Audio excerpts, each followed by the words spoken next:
Salut à tous, c'est Artegar et cette semaine, je m'intéresse à la Lune.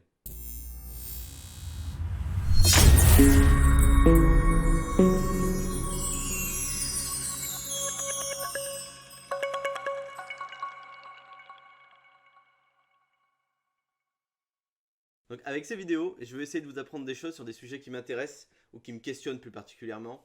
Ce sera des vidéos qui seront plutôt courtes ou longues, ça dépendra en fait du sujet. Et surtout, n'hésitez pas à me dire dans les commentaires les sujets qui vous intéressent ou que vous voudriez que je traite dans les prochaines vidéos. La question que je me suis posée pour cette vidéo, c'est comment s'est formée la Lune. Alors j'ai commencé à faire des recherches et j'ai pu trouver 4 théories différentes qui pourraient expliquer la formation de la Lune. Mais avant de commencer à expliquer ces théories, on va passer sur certains points évidents, peut-être pour certains et peut-être pas évidents pour d'autres, sur la Lune. La Lune, c'est donc un satellite qui tourne autour de notre Terre. Donc vous avez la Lune juste là et vous avez la Terre juste là. Un satellite, c'est un corps céleste qui gravite autour d'une planète. Et avec ses 3474 km de diamètre, la Lune est le plus grand satellite planétaire gravitant autour d'une planète. Pour finir, il faut savoir que la distance Terre-Lune est en moyenne de 384 467 km. Elle peut varier jusqu'à 365 000 km pour le plus proche et pour le plus éloigné à 405 000 km. Une fois toutes ces infos en tête, nous allons pouvoir commencer la toute première théorie. Cette première théorie nous vient d'un astronome du nom de George Howard Darwin.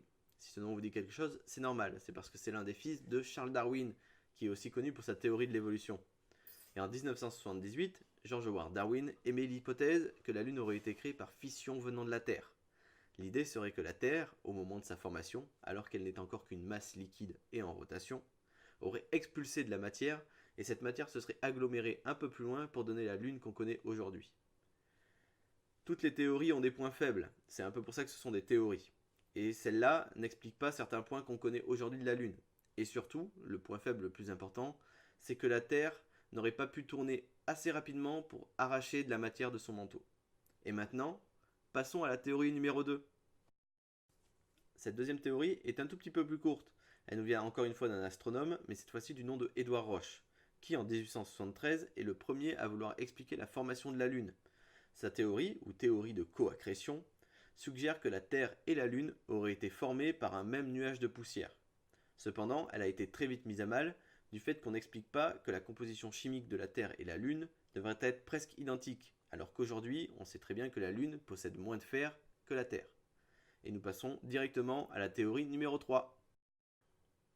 Cette troisième théorie a été développée en 1910 par Thomas Jefferson Jackson C. Cette théorie, ou théorie de la capture, et non on ne parle pas de ce type de capture-là, la Lune se serait formée dans une région non loin de celle de la Terre. Et à un moment donné, la Terre, avec sa force gravitationnelle, aurait attiré la Lune vers elle, et cette Lune se serait mise en orbite stable autour de la Terre. Cependant, le point faible de cette théorie, c'est la capacité de la Terre à pouvoir attirer un objet aussi massif que la Lune, et on le rappelle par rapport à la première théorie, elle devait tourner assez rapidement pour pouvoir attirer un objet comme ça, et on a bien vu que c'était impossible. Donc maintenant, on passe à la toute dernière théorie, la théorie numéro 4. Cette dernière théorie nous vient directement des années 70, plus précisément en 1975, où les chercheurs William K. Hartmann et Donald R. Davis ont émis cette hypothèse. La Lune serait le résultat d'une collision entre la planète Terre et une planète de la taille de Mars. Cette collision aurait expulsé de la matière de chaque côté.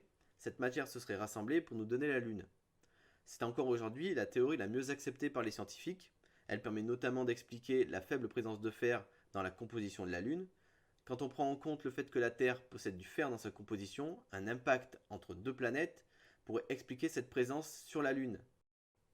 C'est terminé, j'en ai fini avec ces théories sur la formation de la Lune. J'espère que ça vous a plu.